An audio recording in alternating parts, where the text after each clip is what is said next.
తెలుగు రాష్ట్రాల్లోని sub registrar కార్యాలయాలు అవినీతికి కేర్ ఆఫ్ అడ్రస్ గా నిలుస్తున్నాయి. చేయి తడిపితే చాలు నిబంధనలకు విరుద్ధంగా రిజిస్ట్రేషన్లు జరిగిపోతున్నాయి. కోట్ల విలువైన భూములకు వాటి యజమానులకు తెలియకుండానే మరొకరి పేరుతో రిజిస్ట్రేషన్ చేసేస్తున్నారు. డాక్యుమెంట్ రైటర్లు, బ్రోకర్లు, మధ్యవర్తుల ద్వారా సబ్ రిజిస్ట్రార్లు కోట్లు సంపాదిస్తున్నారు. ఇదే ఇవాల్టి స్పెషల్ ఫోకస్. 2 తెలుగు రాష్ట్రాల్లోని సబ్ రిజిస్ట్రార్ కార్యాలయాలు అధికారులకు కాసుల వర్షం కురిపిస్తున్నాయి. ఫ్లాట్, ప్లాట్ భూముల రిజిస్ట్రేషన్ చేయాలన్నా అధికారులకు కమిషన్లు ముట్ట చెప్పాల్సిందే. పత్రాలని సరిగ్గా ఉన్నా అడిగినంత ఇవ్వకపోతే సబ్ రిజిస్ట్రార్ కార్యాలయాల చుట్టూ ప్రదక్షిణలు చేయాల్సిందే. వసూళ్లకు నిలయాలు, అవినీతికి ఆనవాళ్లు, అవినీతి జలగలు సబ్ రిజిస్ట్రార్ ఆఫీసులు. సంతకం పెట్టాలంటే లంచం కొట్టాల్సిందే, ఫైల్స్ క్లియర్ చేయాలంటే పైసలివ్వాల్సిందే. రిజిస్ట్రేషన్ ఆఫీసుల్లో పత్రాలపై పైసల వేట, డాక్యుమెంట్ రైటర్లే దళారుల అవతారం. ఆంధ్రప్రదేశ్లో సబ్ రిజిస్ట్రేషన్ కార్యాలయాలు వసూళ్లకు నిలయాలుగా మారాయి, అవినీతికి ఆనవాళ్లుగా నిలుస్తున్నాయి. పత్రాలన్నీ సక్రమంగా ఉన్నా ఎంతో కొంత ముట్ట చెబితేనే పక్కాగా పనవుతుంది. కొందరు డాక్యుమెంట్ రైటర్లే వసూళ్ల రాయుళ్లుగా చలామణి అవుతున్నారు. అధికారుల వాటా కలుపుకునే డాక్యుమెంట్ తయారీ ఖర్చుల కింద వసూలు చేస్తున్నారు. రాష్ట్రంలో స్టాంపులు, రిజిస్ట్రేషన్ శాఖలు తరచూ లంచాలు తీసుకుంటూ అధికారులు ఏసీబీకి పట్టుబడుతున్నారు. నిబంధనలు ఉల్లంఘించి రిజిస్ట్రేషన్లు చేసి అందిన మేరకు దోచుకుంటున్నారు. ఆస్తి విలువను బట్టి కనీసం 2,000 నుంచి లక్షల వరకు వసూలు చేస్తున్నారు. రిజిస్ట్రేషన్ కు అనుకూలంగా పత్రాలు తయారీకయ్యే ఖర్చులతో పాటు రిజిస్ట్రేషన్ కార్యాలయంలో ముట్ట చెప్పాల్సిన సొమ్మును డాక్యుమెంట్ రైటర్లు తీసుకుంటున్నారు. లింక్ డాక్యుమెంట్లు సక్రమంగా లేకపోవడం, సాక్షులు అందుబాటులో లేకపోతే సర్దుబాటు చేయడం, రిజిస్ట్రేషన్ విలువ తగ్గించి చూపించేందుకు ముక్కుపిండి అదనంగా గుంజుతున్నారు.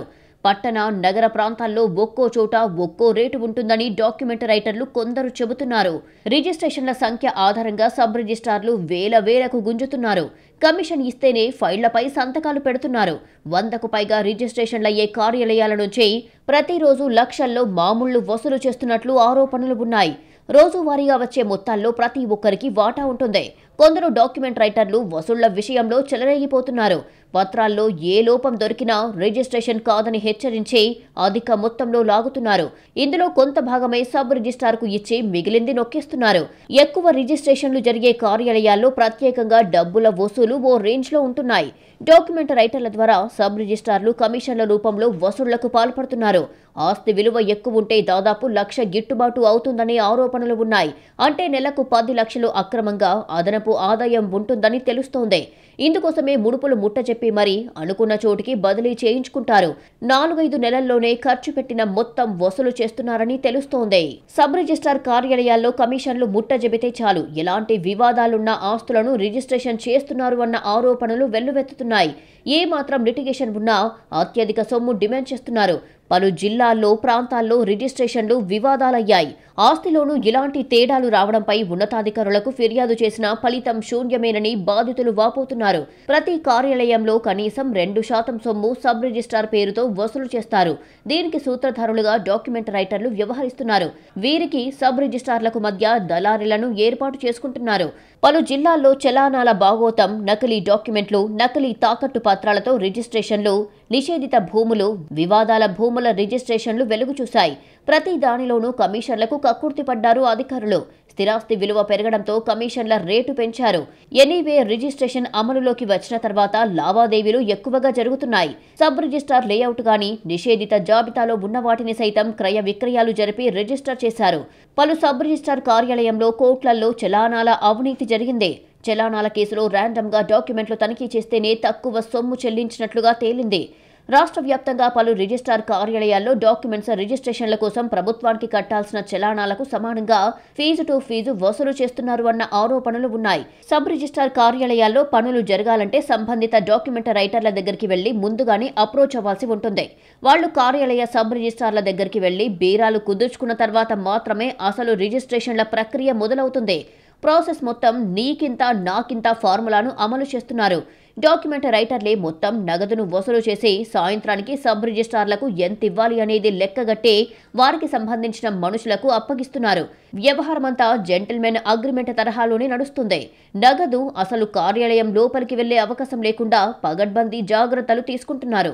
మొత్తం డాక్యుమెంట్ రైటర్లు కింగ్ పిన్స్ లా వ్యవహరించే సిబ్బందే ప్రైవేటు వ్యక్తుల చేతుల్లోనే అంతా జరుగుతోంది. రాష్ట్ర వ్యాప్తంగా రిజిస్ట్రేషన్ కార్యాలయాల్లో కమిషన్ల వసూలు సైలెంట్ గా జరిగిపోతోంది. ఎనీవే రిజిస్ట్రేషన్ అమలులోకి వచ్చిన తర్వాత ఉదారంగా వ్యవహరించే రిజిస్ట్రార్ల దగ్గరికి వెళ్తున్నారు. చాలా చోట్ల కమిషన్ల తంతు బహిరంగంగానే జరుగుతోంది. దళారీలే కీలకంగా మారారు. సబ్ రిజిస్ట్రార్ కార్యాలయాల్లో వసూలు చేసిన వాటిలో దామాషా ప్రకారం ఉన్నతాధికారులకు అందుతున్నట్లు అవినీతి నిరోధక శాఖ గుర్తించింది. ఆ శాఖలో ప్రభుత్వానికి వచ్చే ఆదాయం కంటే అవినీతి రూపంలో పంపిణీ అయ్యే ఆదాయం ఎక్కువగా ఉంది. అధికారిక భూములు, అనధికారిక లేఅవుట్లు, ల్యాండ్ కన్వర్షన్లతో సబ్ రిజిస్ట్రార్లు కోట్లు కొలగొడుతున్నారు. అన్ని సబ్ రిజిస్ట్రార్ కార్యాలయాల్లోనూ అవినీతి రాజ్యమెళ్తోంది. డాక్యుమెంట్ రైటర్లు, బ్రోకర్లు చెప్పినట్లే సబ్ రిజిస్ట్రార్లు నడుచుకుంటున్నారు. ఖాళీ స్థలాలను నకిలీ ఇంటి నంబర్లతో పైసలిచ్చిన వారి పేరుతో రికార్డులు తయారు చేస్తున్నారు. సక్రమమైన, అక్రమమైన లంచమిస్తేనే ఫైల్ క్లియరెన్స్, నకిలీ ఇంటి నంబర్లతో రిజిస్ట్రేషన్లు, డాక్యుమెంట్ రైటర్సే కింగ్ పిన్స్. రాష్ట్రంలో సబ్ రిజిస్ట్రార్ కార్యాలయాల్లో అవినీతికి అడ్డుకట్ట పడటం లేదు.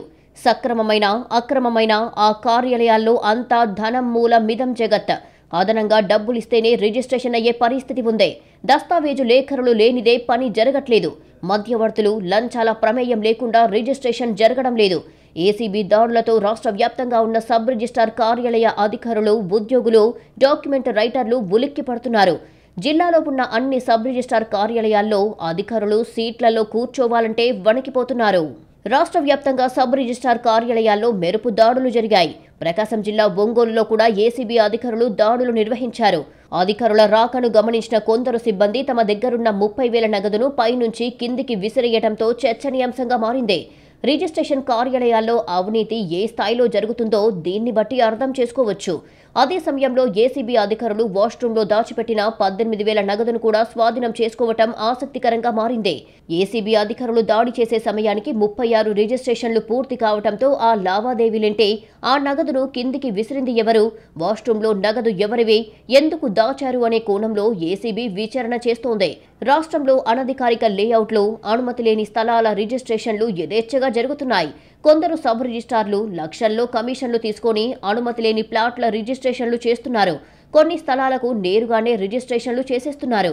మరికొన్ని కార్యాలయాల పరిధిలో పునాదులు కూడా లేని స్థలాలకు వాటి యజమానులు ఇంటి నంబర్లు తెచ్చుకొని రిజిస్ట్రేషన్లు చేయించుకుంటున్నారు.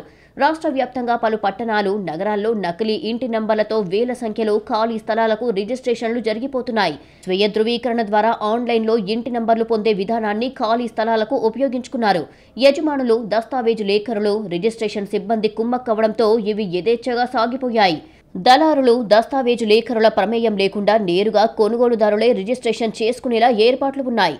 నమూనా దస్తావేజులు, ఎంత ఫీజు చెల్లించాలి, రిజిస్ట్రేషన్కు ఏ పత్రాలను తీసుకురావాలి వంటి అంశాలను రిజిస్ట్రేషన్ శాఖ అందుబాటులోకి తెచ్చింది. కానీ ఇలా నేరుగా రిజిస్ట్రేషన్లు చేసుకునేవారు అతి తక్కువగా ఉంటున్నారు. దస్తావేజులు రాసుకోవడం, అనుబంధ డాక్యుమెంట్లను సమకూర్చుకోవడం, ఛార్జీల మొత్తాన్ని లెక్కించడం, చెల్లించడం, స్లాట్ బుక్ చేయడం వంటి అన్ని పనులకు డాక్యుమెంట్ రైటర్స్ పైనే ఆధారపడాల్సి వస్తోంది. ఫలితంగా వారి ద్వారా లంచాలు అధికారుల వరకు చేతులు మారుతున్నాయి. ఇలా వచ్చిన కక్షిదారులకే సిబ్బంది ప్రాధాన్యమిస్తున్నారు. 2 రోజుల క్రితం కర్నూలు జిల్లా ఆదోని సబ్ రిజిస్ట్రార్ కార్యాలయంలో కోట్ల రూపాయల విలువ చేసే భూమిని అక్రమ రిజిస్ట్రేషన్ చేశారు. నకిలీ డెత్, ఫ్యామిలీ మెంబర్ సర్టిఫికెట్తో 6.51 ఎకరాల భూమిని గోనెగండ్ల మండలం పెద్దమరివీడు గ్రామానికి చెందిన చాకలి ఈరన్న పేరుతో అక్రమ రిజిస్ట్రేషన్ చేశారు. బతికున్న అసలు యజమాని ఈశ్వరప్ప 2009లో చనిపోయినట్లు నిందితులు నకిలీ పత్రాలు సృష్టించారు. దీంతో తమకు న్యాయం చేయాలంటూ సబ్ రిజిస్ట్రార్ కార్యాలయం దగ్గర బాధితులు నేలపై కూర్చొని నిరసన వ్యక్తం చేశారు. ఫలితం లేకపోవడంతో బాధితులు పోలీసులను ఆశ్రయించాల్సి వచ్చింది. డాక్యుమెంట్ రైటర్లు ఏం చెప్తే సబ్ రిజిస్ట్రార్ వాటికి తలూపుతున్నారు. రాష్ట్ర వ్యాప్తంగా రిజిస్ట్రేషన్లు చేయాలంటే ముడుపులు ఇవ్వాల్సిందేనన్న ఆరోపణలు ఉన్నాయి. స్టాంపు డ్యూటీ, రిజిస్ట్రేషన్ల ఫీజు, చలానా ఎంత కడతారో అంతే మొత్తం ముడుపుల కింద చెల్లిస్తే గానీ పనులు జరగడం లేదు. ఏదో ఒక సాకు చూపిస్తూ నిలిపేస్తున్నారని స్థానికులు ఆరోపిస్తున్నారు. అన్ని సబ్ రిజిస్ట్రార్ కార్యాలయాల్లోనూ అవినీతి జడలు విప్పిందనే ఆరోపణలు వినిపిస్తున్నాయి. సబ్ రిజిస్ట్రార్ కార్యాలయాలకు వచ్చేవారు రిజిస్ట్రేషన్లు సొంతంగా చేసుకునేలా పబ్లిక్ డేటా ఎంట్రీ విధానాన్ని ప్రభుత్వం ప్రవేశపెట్టినా అది ఎక్కడా కనిపించడం లేదు. ఎవరైనా ఈ విధానంలో తమ ఆస్తులను రిజిస్ట్రేషన్ చేయించుకోవాలని ప్రయత్నించినా సిబ్బంది సరైన సూచనలు ఇవ్వడం లేదని ప్రజలు ఆరోపిస్తున్నారు. రిజిస్ట్రేషన్ కార్యాలయాల్లో ఆయా సెక్షన్లకు యంత్రాంగం విధులు నిర్వర్తిస్తూనే ఉంటుంది. భూ లావాదేవీలు జరుపుకునే వారికి మాత్రమే ప్రైవేటు డాక్యుమెంట్ రైటర్లతో అవసరం పడుతుంది. వీరు కేవలం క్రయ విక్రయాల ఒప్పంద పత్రాలను రాసి మ్యాప్ వేసి డాక్యుమెంట్ తయారు చేస్తారు. ఇదంతా కూడా అనధికారికంగా రిజిస్ట్రేషన్ కార్యాలయంతో సంబంధం లేకుండా జరిగే ప్రక్రియ. ప్రైవేటు డాక్యుమెంట్ రైటర్లే చాలా సబ్ రిజిస్ట్రార్ కార్యాలయాల్లో చక్రం తిప్పుతున్నారు. రిజిస్ట్రేషన్ కార్యాలయాల్లో అడుగు పెట్టేందుకు కూడా అర్హత లేని వారు రిజిస్ట్రేషన్ కార్యాలయాల్లో రాజ్యమేలుతున్నారు. ఏసీబీ అధికారులు సబ్ రిజిస్ట్రార్ కార్యాలయాల్లో దాడులు చేసినప్పుడు ప్రైవేటు డాక్యుమెంట్ రైటర్ల వసూళ్లు వెలుగులోకి వస్తూనే ఉన్నాయి. ప్రైవేటు వ్యక్తులు రిజిస్ట్రేషన్ కార్యాలయాల్లో ఆధిపత్యం చెలాయించడం పరిపాటిగా మారిపోయింది. డాక్యుమెంట్ రైటర్ల ముసుగులో వసూళ్లకు పాల్పడుతున్నారు. ఆస్తుల క్రయ విక్రయాల్లో రిజిస్ట్రేషన్ చేయించుకోవాలంటే జనం బెంబేలెత్తుతున్నారు. కాసులకు కక్కుర్తి పడుతున్న సబ్ రిజిస్ట్రార్లు, డాక్యుమెంట్ రైటర్లు ఇష్టారాజ్యంగా వ్యవహరిస్తున్నారు. పోస్టులో ఉన్నంత కాలంతో దోచుకోవడమే లక్ష్యంగా పనిచేస్తున్నారు. వివాదాలున్నా ప్రభుత్వ భూములైనా సరే కాసులిస్తే క్షణాల్లో రిజిస్ట్రేషన్ చేసేస్తున్నారు. అటెండర్ నుంచి ఉన్నతాధికారి వరకు అందరికీ ఆమ్యామ్యాలు ఇచ్చుకోవాల్సిందే. అవినీతికి కేర్ ఆఫ్ గా సబ్ రిజిస్ట్రార్ ఆఫీసులు. పని పెద్దదైనా చిన్నదైనా పైసలు ముఖ్యం. సబ్ రిజిస్ట్రార్ కార్యాలయాల్లో ప్రతి పనికి ఓ రేటు. పైసలివ్వకపోతే కనీసం ఫైలు కదలని పరిస్థితి. ఈ కార్యాలయంలో అటెండర్ నుంచి ఉన్నతాధికారి వరకు ఆమ్యామ్యాలకు అలవాటు పడిన వారే. కమిషన్ల వసూళ్లలో ఆరితేరిన కేటుగాళ్లు. సబ్ రిజిస్ట్రార్ కార్యాలయాల్లో పని జరగాలంటే దేవుడి కంటే ముందు పూజారి కరుణించాలి. లేకుంటే ఫైల్ కదలదు, పని కంప్లీట్ కాదు. నెలల తరబడి సబ్ రిజిస్ట్రార్ కార్యాలయం చుట్టూ ప్రదక్షిణలు చేయాల్సిందే. రాష్ట్రంలో చాలా సబ్ రిజిస్ట్రార్ కార్యాలయాల్లో ఏజెంట్లు, డాక్యుమెంట్ రైటర్లే కీలకంగా మారారు. ఇక్కడ వారు చెప్పిందే వేదంగా మారుతోంది. వారి చెయ్యి తడిపితే చాలు రాకెట్ కంటే వేగంగా ఫైళ్లు పరుగులు తీస్తాయి. ఆమ్యామ్యాలు సమర్పించకపోతే ఫైళ్లు బూజు పట్టిపోవాల్సిందే. తెలుగు రాష్ట్రాల్లోని సబ్ రిజిస్ట్రార్ కార్యాలయాలు అవినీతికి కేర్ ఆఫ్ అడ్రస్ గా మారాయి. రిజిస్ట్రేషన్లు చేయడానికి అన్ని కాగితాలు సక్రమంగా ఉన్నా ఆమ్యామ్యాల కోసం ఏవేవో కొర్రీలు పెట్టడం ఈ శాఖ అధికారులకు వెన్నతో పెట్టిన విద్య. రిజిస్ట్రేషన్లు చేయాలంటే ముడుపులు ఇవ్వాల్సిందే. భూమి రిజిస్ట్రేషన్ చేస్తే ఓ రేటు, ఇల్లు రిజిస్ట్రేషన్ చేస్తే మరో రేటు ప్రకారం లంచాలు సమర్పించుకోవాల్సిందే. అవినీతికి అలవాటు పడిన సబ్ రిజిస్ట్రార్లు 2-3 ఏళ్లలోనే కోటీశ్వరులు అయిపోతున్నారు. సాధారణంగా ఆస్తుల రిజిస్ట్రేషన్ లావాదేవీల్లో సబ్ రిజిస్ట్రార్ కార్యాలయాలకు 1% సొమ్ము లంచంగా తీసుకునేవారు. కొంతకాలంగా కొందరు సబ్ రిజిస్ట్రార్లు 3% వసూలు చేస్తున్నారు. అదేమంటే తాను ఈ పోస్టుకి భారీగా ఖర్చు చేసి వచ్చాను అనే సమాధానం చెబుతున్నారు. ఆస్తుల క్రయ విక్రయాల్లో రిజిస్ట్రేషన్ చేయించుకోవాలంటే బెంబేలెత్తిపోతున్నారు. కమిషన్లు ముట్ట చెబితే సరి, ఎలాంటి వివాదాలు ఉన్నా రిజిస్టర్ చేస్తున్నారు. తర్వాత ఆయా వ్యక్తులు కోర్టుల చుట్టూ తిరగడం సాధారణమయ్యిందే. ఏమాత్రం లిటిగేషన్ ఉన్నా అత్యధిక సొమ్ము డిమాండ్ చేస్తున్నారు. పని పెద్దదైనా చిన్నదైనా పైసలతోనే ముచ్చట అని ఈజీగా చెబుతారు. ఎవరన్నా డబ్బులిస్తుంటే మాత్రం చేతితో ముట్టరు. ఒక నంబర్ చెప్తా, దానికి పంపు అంటారు. ఇచ్చిన నంబర్కు అడిగినంత డబ్బులు వచ్చాయని తెలియగానే పనిని సులువుగా ముగించేస్తారు. ఇక ప్రతిసారి ఒకే నంబర్ కాకుండా వేర్వేరు నంబర్లిచ్చి ఇలా వ్యవహారాలు చక్కబెడుతుంటారు. కొందరు పని కోసం తప్పదని చెల్లిస్తూ బయటికి చెప్పడం లేదు. అధికారులు నేరుగా డిమాండ్ చేయకుండా కింది స్థాయి సిబ్బందిని పురమాయిస్తున్నారు. పని కాగానే వారికి కొంత వాటాను ఇస్తున్నారు. కొన్ని కార్యాలయాల్లో దళారులను పెట్టుకుని పనిని పూర్తి చేయించుకుంటున్నారు. కొందరు సబ్ రిజిస్ట్రార్లు ఆన్లైన్ విధానంలో లొసుగులు గుర్తించి చేతివాటం ప్రదర్శిస్తున్నారు. అక్రమ రిజిస్ట్రేషన్లతో పాటు వసూళ్లకు పాల్పడుతున్నారు. ఎవరైనా నేరుగా పని మీద వెళితే సిబ్బంది వారికి చుక్కలు చూపిస్తున్నారు. చివరికి క్రయ విక్రయదారులు కూడా రైటర్లను ఆశ్రయించక తప్పడం లేదు. ఇదే సబ్ రిజిస్ట్రార్లతో పాటు డాక్యుమెంట్ రైటర్లకు కాసుల వర్షం కురిపిస్తోంది. అదే స్థాయిలో భూముల ధరలతో పాటు దోపిడీ కూడా పెరుగుతోంది. అధికారులు, సిబ్బంది కార్యాలయాలకు రాకముందే దళారులు, బ్రోకర్లు కార్యాలయ ఆవరణానికి చేరుకుంటారు. ఆ రోజు ఏ డాక్యుమెంట్లను సిద్ధం చేయాలనే చిట్టాలతో కొంతమంది డాక్యుమెంట్ రైటర్లు ప్రణాళిక రచిస్తారు. కార్యాలయ అధికారి సీటులోకి రాగానే ఒక్కొక్కరు వెళ్లి ఆ రోజు చేయాల్సిన పనులు చెప్పి వస్తుంటారు. ఒక్కో డాక్యుమెంట్ రైటర్ ఆ రోజు ఎన్ని రిజిస్ట్రేషన్లు చేసిందే, ఎంతమందికి వాల్యుయేషన్ జారీ చేసినది వివరాలు సాయంత్రం చెప్పాల్సిందే. లెక్కలో ఏమాత్రం తేడా వచ్చినా మరుసటి రోజు సదరు డాక్యుమెంట్ రైటర్ పనులు సాగవు. మార్కెట్ విలువ సర్టిఫికేట్ 50 రూపాయలు. రిజిస్ట్రేషన్ కార్డు వాల్యూ మీద ప్రభుత్వానికి కట్టాల్సింది 7.5%. మామూళ్ల రూపంలో రైటర్లు వసూలు చేసేది 0.5% నుంచి 1% తీసుకున్నారు. ఈ లెక్కన లక్షకు 8,000. ఈసీ డాక్యుమెంట్ల సైజు ఆధారంగా లెక్క మారిపోతుంది. సర్టిఫైడ్ కాపీకి 500, డాక్యుమెంట్ రైటర్ 500. స్టాంపును ప్రభుత్వం నిర్దేశించిన ధర ప్రకారం ప్రైవేటుగా కొనుగోలు చేస్తే ఒక్కో స్టాంపు పేపర్ మీద 20 రూపాయలు అదనంగా దండుకుంటున్నారు. ప్రతి పనికి ఓ రేటును ఫిక్స్ చేసుకుని మరీ వసూళ్లకు పాల్పడుతున్నారు. భూములు, ఇతర ఆస్తులకు సంబంధించిన దస్తావేజుల రిజిస్ట్రేషన్లకు మార్కెట్ వాల్యూ పైన సేల్ డీడ్ అయితే స్టాంప్ డ్యూటీ 4%, ట్రాన్స్ఫర్ డ్యూటీ సుంకం 1.5%, రిజిస్ట్రేషన్ ఛార్జీలు 0.5 చొప్పున మొత్తం 6% ఛార్జీలు చెల్లించాలి. అదే గిఫ్ట్ డీడ్ అయితే stamp duty 1%, transfer duty 0.5%, registration fee 0.5% చొప్పున కనీసం 1000, గరిష్టంగా 10,000 చెల్లించాలి.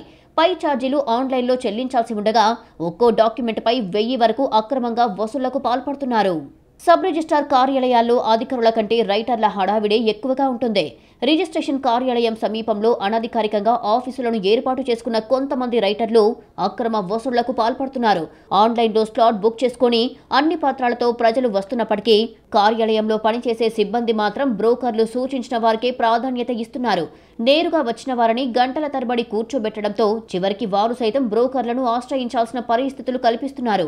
సిటిజన్ చార్టర్లో ఒక్కో పనికి ఎంత సమయం పడుతుంది అనేది స్పష్టంగా ఉంటుంది.